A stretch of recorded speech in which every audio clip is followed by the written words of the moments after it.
Bienvenidos a nuestro ciclo de conversaciones con grandes autores. Hoy estamos con César Vidal, doctor en Historia, Filosofía y Teología. Fue director y presentador del programa La Linterna en la cadena COPE en España. Fue codirector de la cadena de radio Es Radio. Desde el año 2014 lidera el programa radiofónico La Voz de César Vidal.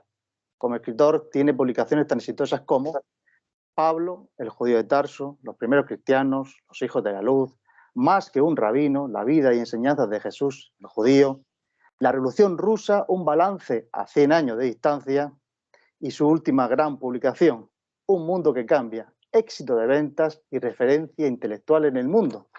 Si nos empeñáramos en nombrar todas las obras de César, estaremos aquí toda la tarde. Pero para que se haga una idea, tiene más de 200 libros publicados.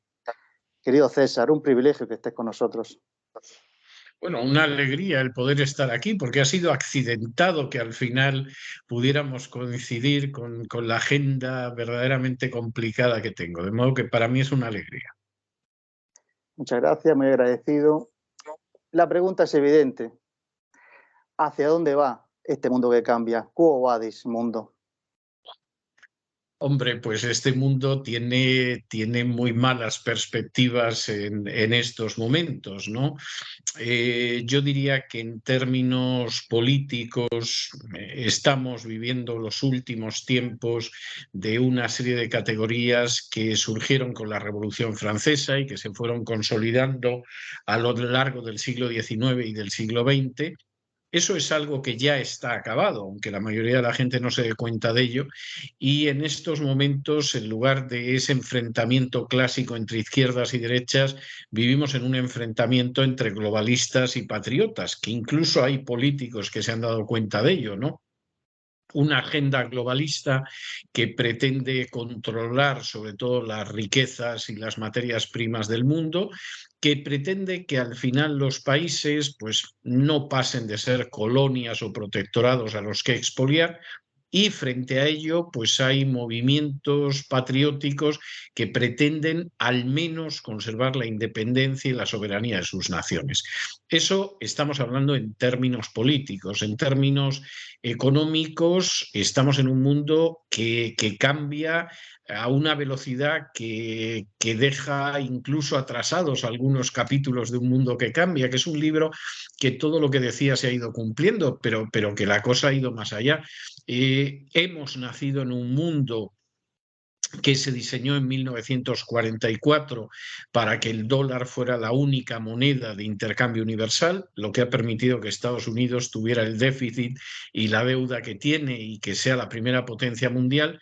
Y estamos ya en un mundo donde el dólar no va a seguir siendo la única moneda de intercambio universal, va a tener que competir con el yuan, va a tener que competir con el rublo y va a tener que competir posiblemente con nuevas monedas, lo cual va a debilitar extraordinariamente el papel hegemónico de los Estados Unidos. Y en términos sociales, estamos en una situación en la que también el enfrentamiento propio de la agenda globalista es muy claro. Es decir, por un lado hay un intento de adoctrinamiento que va dirigido en contra de la familia, que va dirigido en contra del sentimiento nacional, y por otro lado está aquella gente que ha decidido que va a defender la familia, su nación y todas las cosas que ama y que dan sentido a su vida, ¿no? Y en medio de esa situación, pues por supuesto somos objeto de experimentos sociales, porque si al final nos convencen de que un hombre que tiene barba y tiene testículos y tiene una voz debajo es una mujer, ya nos pueden convencer de cualquier cosa. ¿Quieren que cambie todo para que todo siga igual? En buena medida sí, eso era lo que decía el Gato Pardo, eso era lo que decía Lampedusa, ¿no?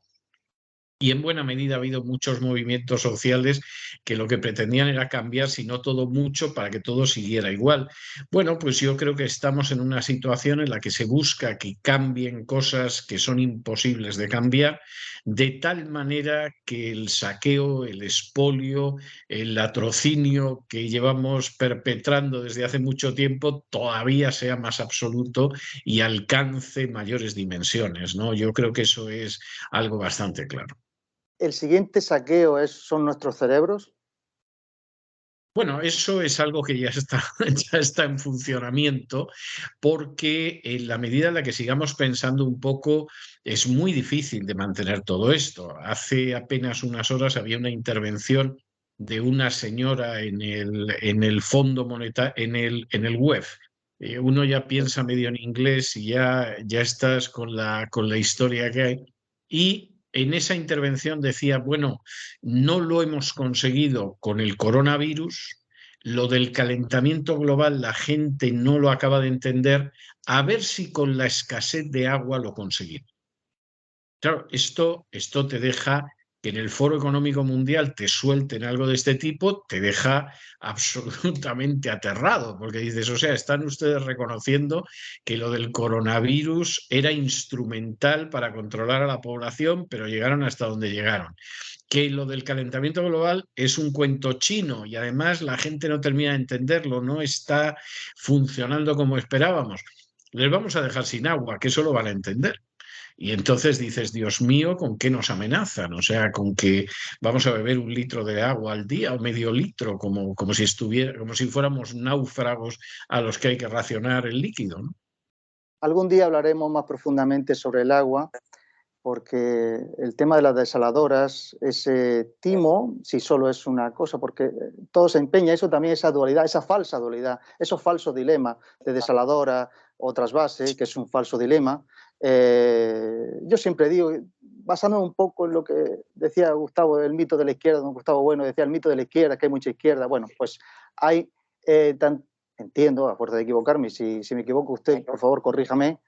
Tanto la izquierda como la derecha no es que no sean lo mismo, tanto izquierda y derecha no es que ahora están vacíos de contenido, evidentemente son conceptos vacíos de contenido, pero que entiendo yo que es un desgajamiento del sentido común, porque está muy, Bueno, muy Bueno, a veces es una colaboración en el claro, expolio. Por ejemplo, claro, estamos mencionando el agua, ¿no? Hemos vivido una época, hace años, en que había una dicotomía entre las desaladoras y el trasvase, que fundamentalmente lo que pretendía era empobrecer a ciertas regiones, falso dilema. negándoles el agua, y era preferible arrojarla al mar a que esas regiones pudieran tener ese agua. O sea, esto era terrible, pero era así y los argumentos que se daban a veces eran tremendos, como que, por ejemplo, las obras que iban a permitir esos trasvases, pues iba a ganar mucho dinero a algunos amigos del gobierno, lo cual es terrible. O sea, aquí nos morimos de sed, No, pero que nadie se los amigos y beneficia. los amigos y los supuestos enemigos del gobierno, que eso es lo Y que los supuestos enemigos. Bueno, pues el agua en España la están vendiendo y la están vendiendo gobiernos de izquierdas y de derechas, se las están vendiendo a compañías multinacionales, haciendo triquiñuelas legales, pero en estos momentos el agua que se supone que es un bien público y que es de todos los españoles, pues ya no lo es, ya no lo es en su mayor parte. Y efectivamente puede que nos den un susto con el consumo del agua, que vamos, no es una cosa de la que se pueda prescindir precisamente. un amigo mío, por decir alguna frase, fue testigo de una reunión de estas en las que, vamos a decir los malos, no quiero ser tan malos y buenos, porque bueno, pero van para que se entienda. Los malos estaban reunidos en eh, una mesa y entonces un gran banco en España, que curiosamente no se ha internacionalizado como otros bancos en España, está haciendo colonia del resto de España, ya sabemos qué banco es, Sí. tiene otra política más nacional, supuestamente, que supuestamente son independentistas, pero tiene una política nacional. Yo me sorprendo con estas cosas. Lo supuestamente que financia a los independentistas, sus clientes están en España, no buscan clientes en el extranjero. Pero qué carajo. Bueno, ya sabemos qué banco es, o qué caja es. ¿Qué sucede? Dice, bueno, vamos a ver, se juntan los dos grandes megaempresarios en España, o sus representantes, mejor dicho, sus perros falderos, perdón por el vocablo, pero es que no se le puede llamar de otra manera. Dicen, bueno, vamos a ver, necesitamos tantos millones, y salta uno, un amigo mío, vamos, y dice, ¿usted cree que yo estoy en esta gerencia o en esta junta directiva para que usted saque a los pobres, a la gente humilde, a los trabajadores, a los comuneros? porque ya hubo una revolución de los comuneros, pero este es otro tipo de comuneros, te hago. Dice, sí, o sea, se ponían, se compinchaban, esto la supuesta izquierda lo puede aprovechar para hacer no sé qué, pero sea bien o mal utilizado, la realidad es la realidad, la verdad es la verdad, la diga quien la diga. Entonces, se reunían ahí tan panchos para saquear a los pobres, ¿no? Y entonces mi amigo dijo, bueno, pero ¿usted por qué no le pide el dinero a esta gran empresa que es la que... tal? Y dijo de este banco, pues sí, es verdad, porque es lo lógico, porque no se tal. Bueno, a partir de ese, que era lo más lógico, en fin, hay una disección de cómo no robar a la gente, ser honrado y estar en una directiva y dar provecho a la gente y darle agua, ¿no? Y entonces le pareció todo tan lógico que hasta el representante de ese banco, de esa banca, de esa caja, dijo, sí, me parece bien, sí es verdad, porque esto es más distributivo, no tenemos... Bueno, a los 2 días, esa persona, ese amigo que planteó esta cosa tan lógica, que no hay que robar a nadie, que se pueden tener beneficio, incluso los millonarios pueden tener beneficio, los bancos pueden tener beneficio, pero no hay que saquear a la gente humilde y trabajadora. Y bueno, esa persona que planteó, ese amigo que planteó esta cosa tan lógica, a partir de ahí fue el enemigo público número 1 de todos los demás pobretones, porque dice la izquierda que el amigo, el rico, el pobre, no. El que defiende al rico es otro pobre, otra persona humilde que hace de vasallo de otros pobres. Entonces, a partir que se planteó ese esquema de no robar, de que puede tener un beneficio una empresa, de que, o sea, quien plantea las cosas del no saqueo se convierte en enemigo público número 1. Entonces, estas cosas que me comenta el amigo, ya te planteas, algunas personas lo utilizan para hacer demagogia con eso, pero dentro de la demagogia hay una verdad de que sí, esas empresas no es que quieran aprovecharse de la gente humilde y trabajadora y dejarla sin agua, sino que es un plan establecido, ¿no? Entonces... Totalmente, es así. Hombre, el agua es lo que ahora llaman el oro azul y evidentemente una de las grandes batallas que vamos a librar en el futuro va a ser la del agua. Y tengo que decir que en el caso de España, tanto la izquierda como la derecha están entregando el agua y que además se buscan excusas verdaderamente miserables para derribar presas, para derribar aduces, y es simplemente para poder entregar a compañías multinacionales el agua, que es un patrimonio de todos los españoles. Y como eso, otras muchas cosas. Es decir, yo creo que el gran problema es que, o uno de los grandes problemas, es que la gente no es consciente de hasta qué punto la engañan, la roban, la saquean. Eso es algo que desconoce y al final ese es el juego. Es decir, lo demás son maniobras de distracción. O sea, es terrible tener que decir esto, pero es la realidad. Yo creo que sí son conscientes. Lo que pasa es que se ponen a la cola a ver si les toca algo. Ese es el problema. Efectivamente, también hay gente, yo no creo que sea la mayoría, pero efectivamente hay gente que sí sabe lo que hay y que decide sacar beneficio de eso. Es decir, ¿tenemos que vender el país? Bueno, pues yo estoy entre los que vendan el país y algún beneficio saco, ¿no? Y como decía Rubalcaba, los que vengan detrás que arreen, ¿no? O sea, los que vengan detrás, pues ya verán lo que hacen y cómo se las arreglan, pero efectivamente yo me arreglo con esto. Como además no existe ningún sentido de la responsabilidad pública, ni hay una exigencia de responsabilidades, lo que es una impunidad absoluta. Y como además un número creciente de gente piensa que todo se acaba aquí, es decir, yo no voy a rendir cuentas ante ningún tribunal humano y tribunal divino no existe ninguno, pues evidentemente, claro, las consecuencias al final son consecuencias pavorosas. Bueno, el tema del agua podríamos estar horas y horas hablando Sin duda. y bueno, quisiera hablar un poquito de geopolítica, el tema de Rusia. Rusia claramente, culturalmente, es Occidente. No sé por qué no se empeña en decir que Rusia no es Occidente, porque desde Dostoyevsky, Tolstoy, eso es Occidente. Entonces, ¿por qué se empeñan en decir que Rusia no es Occidente? Por Bueno, implantar esa... Rusia es Occidente a su manera, es decir, nosotros desde luego sí vemos a Rusia, cualquiera que conozca la cultura rusa, evidentemente se da cuenta de que es una cultura europea, es decir, Dostoyevsky, Tolstoy, Turgenev, etcétera, es algo con lo que te sientes identificado tanto más que con un francés, un inglés o un italiano. Esa es una realidad.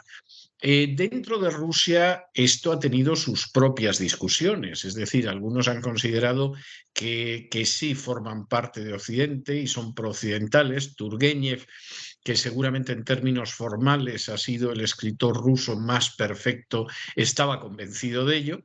Y hay otros que consideran que hay una diferencia enorme, que son europeos, pero es la Europa oriental, y ese sería, por ejemplo, el caso de Dostoyevsky. O sea que hay incluso históricamente un debate en Rusia. Ahora bien, ¿por qué ese enfrentamiento con Rusia? ¿Por qué esa rusofobia? Bueno, durante décadas eso se podía enmascarar en la idea de que se estaba combatiendo al comunismo. Entonces, bueno, entraba todo dentro del mismo saco, no mirabas a los disidentes rusos, que seguramente pues no eran rusos, si eran disidentes, y podías mantener eso. Pero la verdad es que el enfrentamiento con Rusia es un enfrentamiento que viene por lo menos desde el siglo XVIII. Y cualquiera que conozca la historia europea sabe que Rusia ha tenido un papel muy importante, por lo menos desde el siglo XVIII, en la historia europea, y que ese papel en algunos momentos ha provocado amistades y alianzas y en otros momentos ha provocado enormes resquemores. Posiblemente la primera potencia que se plantea que Rusia es un enemigo al que hay que batir sea, curiosamente, Inglaterra, que se supone que es lo más liberal que hay, ¿no? Francia ha pasado por momentos de alianzas y por momentos de enfrentamientos, es el caso de Alemania, es el caso de Austria, pero curiosamente Inglaterra es la que se plantea que Rusia sí es un adversario que hay que batir, y se plantea eso ya en el siglo XIX, porque la idea del gran juego del que habla Kipling en esa novela maravillosa que es Kim, etcétera, no es algo que tenga que ver con el comunismo ni cosa parecida, que no existía, sino que es la idea de que efectivamente Rusia es una potencia bicontinental, y eso era visto por Gran Bretaña como una amenaza. Gran Bretaña llega a invadir Afganistán, porque esto de invadir Afganistán es una constante histórica, llega a invadirlo con bastante poco éxito, también hay que decirlo, porque tiene mucho miedo a que lo haga Rusia. Y Rusia en ningún momento pensó en invadir Afganistán, pero Gran Bretaña se mete en esa situación. Gran Bretaña va a una guerra de Crimea para evitar una expansión de Rusia en el Mediterráneo. Y Gran Bretaña se va a dedicar a realizar juegos de guerra ya en el siglo XX, pues intentando controlar a Rusia como sea. Esta situación, que bueno, digamos que se mantiene en un equilibrio relativamente estable después de la Segunda Guerra Mundial, por supuesto, salta por los aires cuando se colapsa la Unión Soviética. Hay indicios considerables de que Gorbachov además trabajaba para los ingleses, pero esta es una cuestión que nos llevaría muy lejos. Pero en cualquier caso, cuando sucede eso, Gran Bretaña vuelve a poner en funcionamiento toda la política de fraccionamiento de Rusia. Es decir, hay que conseguir que una serie de territorios que son históricamente rusos, pues salgan de Rusia. Y eso se consigue hasta tal punto que Rusia pierde aproximadamente el 30% del territorio que tenía en 1991, lo que no es una pérdida territorial pequeña, y esa es una política que se va continuando en los años siguientes. Yo creo que Rusia pensó en algún momento en que efectivamente podría integrarse con facilidad en Occidente. A inicios de la presidencia de Putin incluso solicitó la entrada en la OTAN, creyendo que era una especie de cuerpo de seguridad para Europa. Y por supuesto no entró.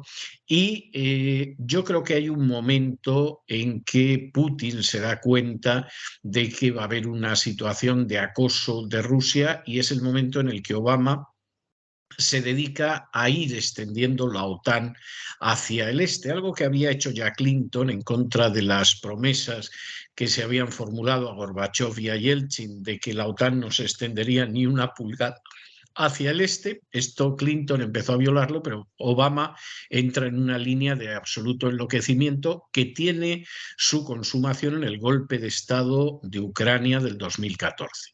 Claro, en una situación en la que tú has quebrantado los acuerdos internacionales a los que habías llegado, en que además te vas acercando a la frontera de Rusia, pues colocando tus misiles en distintos países, y que ya llega un momento en que en Ucrania hasta almacenas armas de destrucción masiva, como es el armamento biológico de los laboratorios, que está condenado por la legislación internacional.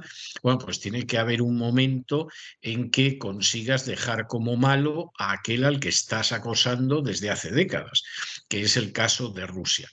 Y llegamos a una situación como la guerra de Ucrania, que es una guerra preparada por la OTAN desde hace años. Cualquiera que haya leído los documentos de la Fundación RAND sabe que esto estaba preparado hace años y se sabía perfectamente las líneas rojas que Rusia no toleraría sin una intervención. Llegas además a esa situación porque la Fundación RAND le recomienda a la administración Biden que vaya a una guerra en Ucrania, porque es la única manera de poder tapar los agujeros de falta de liquidez que padece Estados Unidos. Hay un segundo informe de la Fundación RAND sobre Ucrania extraordinariamente interesante, donde le dicen, señor presidente, la liquidez que necesita la economía americana solo puede venir de Europa, y la única manera que tenemos de absorber el dinero de los bancos europeos, las empresas europeas y los cerebros europeos, es consiguiendo que Alemania entre en una situación de pésimas relaciones con Rusia. Una vez que Alemania entre en esa situación, Alemania va a entrar en una crisis económica. Después de Alemania vendrá toda la Unión Europea, porque nadie ignora que la locomotora de la Unión Europea es Alemania, y ese dinero de los bancos, esos cerebros europeos y esas empresas van a venir a Estados Unidos. Y esa es la situación en la que estamos ahora, preocupante, porque la Fundación RAND ya ha advertido a la administración Biden de que tiene que salir de Ucrania. Es decir, ya hemos ganado tanto en la mesa de juego que lo sensato es levantarnos y marcharnos de la mesa de juego antes de que empecemos a tener pérdidas de consideración.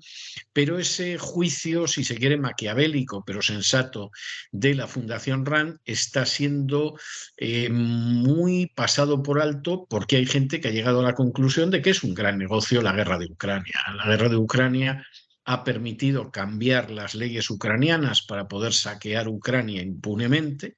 La guerra de Ucrania es una auténtica mina de oro para el complejo militar industrial, y hay gente que quisiera prolongar eso indefinidamente, aunque nos jugamos llegar a una tercera guerra mundial.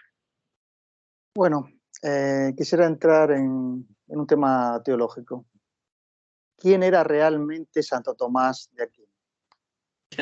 Bueno, vamos a ver, Santo Tomás de Aquino era un gran plagiario.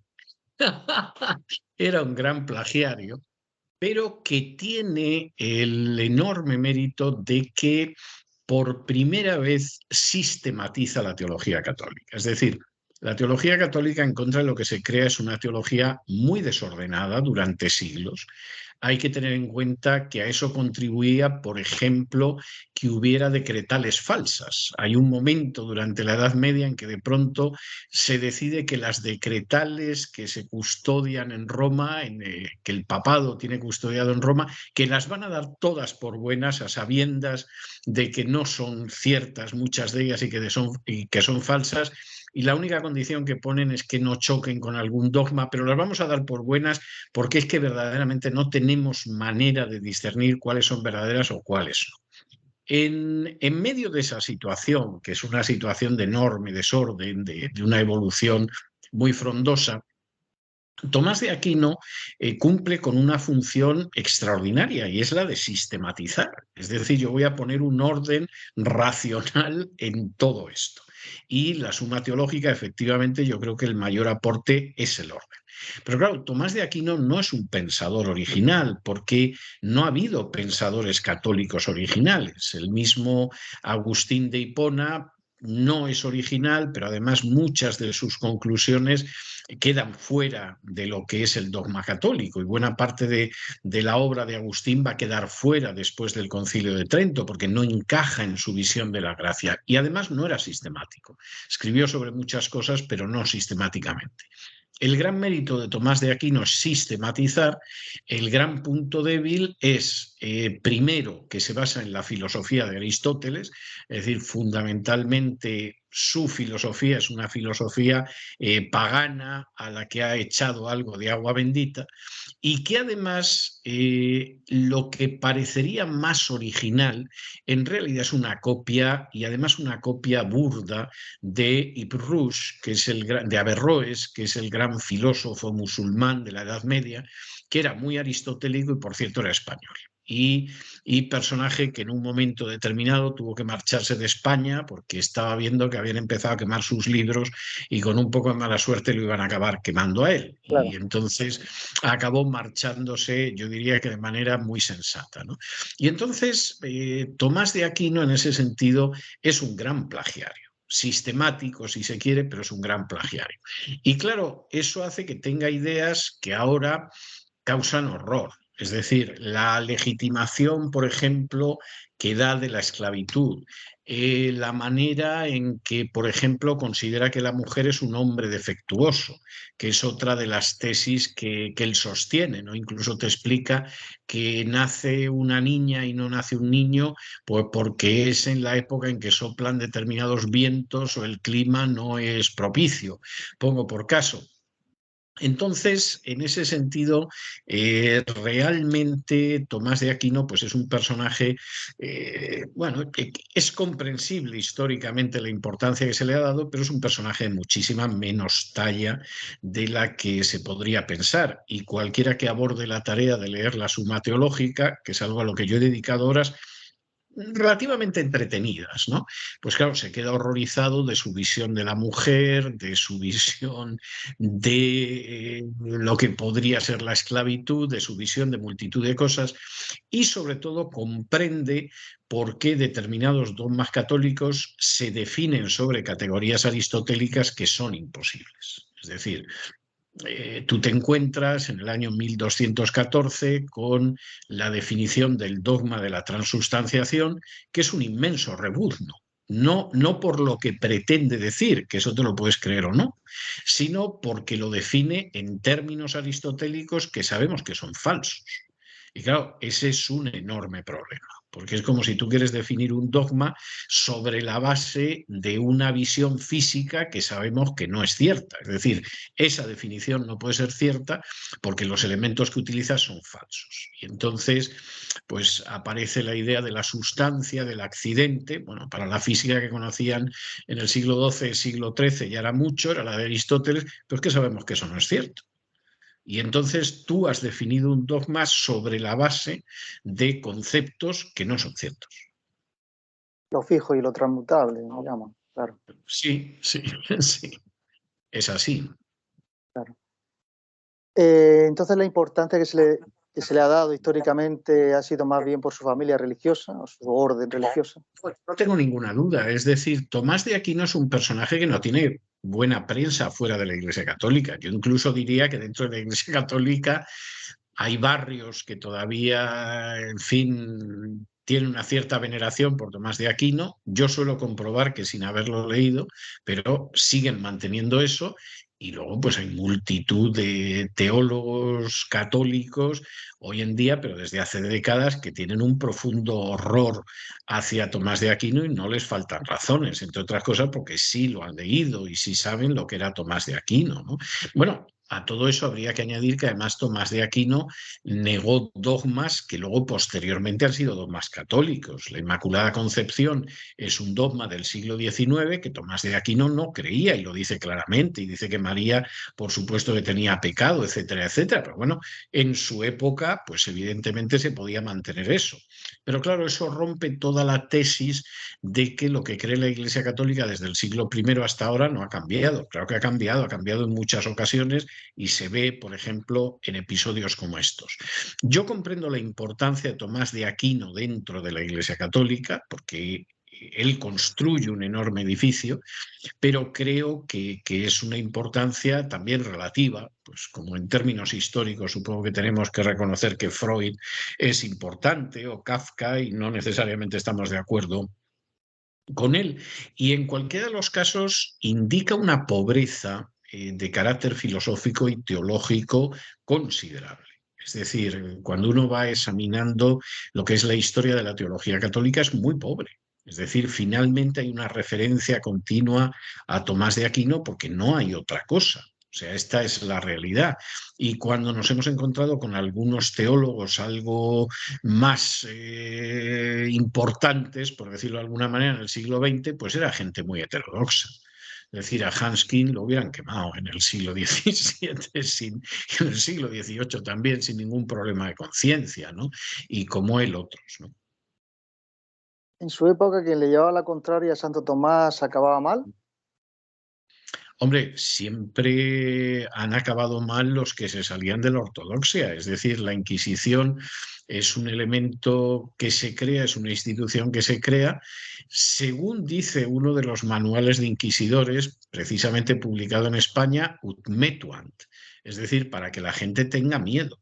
La finalidad de la Inquisición no es tanto guardar la corrección de la fe, que bueno, pues se supone que hay otros mecanismos aparte, mucho menos llamar a los herejes al arrepentimiento y a la enmienda, sino que la finalidad de la Inquisición es que la gente tenga miedo.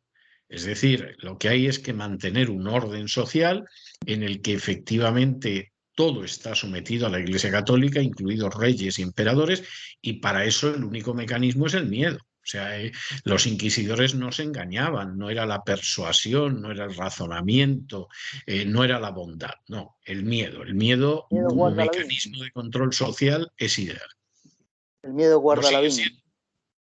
Lo sigue siendo. En la actualidad también el miedo guarda la viña. Y quisiera volver a la actualidad preguntando, ¿la inclusión malentendida es la conjura de los necios? Bueno, vamos a ver, esto que se llama incluyente, ¿no? O inclusivo, cada 2 por 3, es un dogma más dentro o un subdogma dentro de uno de los dogmas de la agenda globalista, que es la ideología de género. La agenda globalista es una religión, tiene una jerarquía, condena al ostracismo y a veces a la muerte a los disidentes y a los herejes, y tiene unos dogmas que tú no puedes cuestionar. Es decir, no puedes cuestionar bajo ningún concepto el calentamiento global. No puedes cuestionar la ideología de género. Y no puedes cuestionar las acciones de la OTAN, por ejemplo, por ponerte algunos ejemplos especialmente escandalosos. Y como se te ocurra cuestionarlo, atente a las consecuencias. Porque esas consecuencias a veces pueden ser el ostracismo social, que no es lo peor. A veces puede ser la pérdida de empleo, a veces puede ser la censura más descarada, a veces es la cárcel y la confiscación de bienes. Es decir, esto lo hemos vivido en los últimos años. Y entonces, en última instancia, son una serie de dogmas que te permiten ver hasta qué punto es muy fácil manipular a la gente.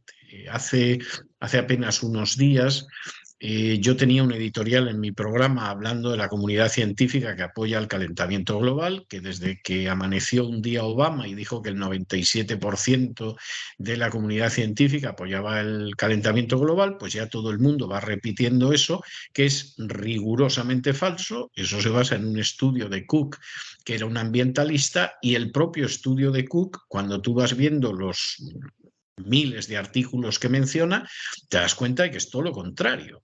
El 60 y tantos por ciento no cree en absoluto en ese dogma, y luego del 20 y tantos por ciento restante, pues hay algunos que piensan que a lo mejor el hombre puede influir algo en el cambio de la temperatura, pero de manera mínima, y finalmente los que creen que efectivamente el hombre influye en el cambio de la temperatura del planeta de una forma medianamente importante, no llegan al 2%. Entonces, esto, y sin embargo, tú echas a rodar la bola y la bola la va empujando todo el mundo, los políticos, los medios de comunicación, y no hay más discusión al respecto. Con toda la cuestión de la cultura inclusiva, pues tenemos lo mismo. Es decir, de nuevo tienes que aceptar cosas que desafían el sentido común. El hecho de que un hombre, por el hecho de que se haya castrado y le bombeen hormonas femeninas, pues es una mujer. El hecho de que un hombre, aunque no lo hayan castrado y no le bombeen hormonas femeninas, porque dice que es una mujer, es una mujer. Y sucede con mujeres. Entonces, estamos viviendo cosas que cualquier persona, es decir, si yo me hubiera quedado dormido, como en alguna novela, ¿no? Y de pronto eso hubiera sido a inicios de este siglo y de pronto hubiera despertado ahora y viera lo que hay, no me lo podría creer. Pensaría que me están engañando, que se quieren burlar de mí, que se ríen de mí contándome cosas que no son, pero es la realidad en la que estamos. Bueno, ha sido un placer escuchar sus cátedras, porque es un mar de sabiduría y es un privilegio tenerle con nosotros. Bueno, para acabar, unas últimas palabras de lo que usted quiera. Bueno, yo creo que hay una frase que yo repito al final de mis editoriales todos los días, donde digo que la gente no se deje llevar por el desánimo ni por la preocupación y que tenga en cuenta que los poderosos parecen gigantes simplemente porque se les contempla de rodillas y ya va siendo hora de ponerse en pie. Yo creo que esta es una realidad, es decir, finalmente los poderosos son muy poderosos, pero no son tan poderosos, no consiguen avanzar tanto como quisieran sus agendas. Ellos son conscientes de que hay resistencias. De pronto te tienen que reconocer que con el COVID no conseguimos convencer a todo el mundo. Lo del calentamiento global no se lo cree la gente tanto como dicen los periodistas, a ver si matándolos de sed conseguimos llevarlos a donde queremos llevar. Y como no son tan poderosos, aunque sean muy poderosos, yo creo que es hora de efectivamente de ponerse en pie, de dejar de estar de rodillas y de enfrentarse con una amenaza para la civilización humana. Bueno, para acabar, hay una cuestión. ¿Por qué quieren que la gente no creamos? Quieren que creamos en Dios porque así el que no cree en Dios quiere mantener su vida a toda costa, porque quien cree en Dios no le importa. Claro, el que cree en Dios, bueno, voy a otra vida, me voy a encontrar con el maestro, con el jefe, como quiera llamarlo, con mi padre, con quien como quiera llamarlo, y entonces el hacer que creer en Dios es una cosa mala, pues hace que quieras mantener tu vida y eso te hace más esclavo. Y cuando se enteraron hace mucho tiempo que los creyentes, de buena fe digo, de buena fe, y que utilice bien su creencia, no le importa morir, prevalece la libertad antes que su vida, eso es imbatible. Entonces, por eso hay mucho interés en que la gente no cree. Bueno, eso es... Bueno, yo creo que hay un enorme interés por convertir a cada ser humano en una especie de átomo aislado al que es fácil doblegar porque no tiene ninguna defensa. Es decir, la destrucción de la familia no busca solo reducir la natalidad, que lo busca, sino que busca también el hecho de que el ser humano esté absolutamente aislado, indefenso, porque se le priva de una institución que un país pues, puede sufrir una quiebra bancaria, puede sufrir una invasión, puede sufrir una guerra, una revolución, pero la familia aguanta siempre. Y eso es algo que hay que destruir para que el hombre no tenga nada. Y eso sucede también con el hecho de la creencia en Dios. Es decir, si efectivamente uno piensa que lo único que tiene pues son los 4 años que vive en este mundo, efectivamente es un personaje en la mayoría de los casos mucho más fácil de doblegar, porque piensas que esto es lo que hay y que no hay más, ¿no? Claro, siempre es más importante la libertad que la vida. Entonces, quien cree que la libertad es más importante que la propia vida, esa persona no se le puede esclavizar. Exacto, exacto, es así, es así. Un honor que esté con nosotros y, bueno, un privilegio. Y no sé cuánto, estaría 2 horas dándole las gracias por atendernos. Por favor, así. Ha sido un placer, ha sido muy grato para mí. Siento que hayamos tenido que esperar tanto para este encuentro, porque tengo una agenda verdaderamente muy complicada, pero para mí ha sido muy grato, muy agradable. Muchas gracias y un fuerte abrazo. Muchas gracias, un abrazo.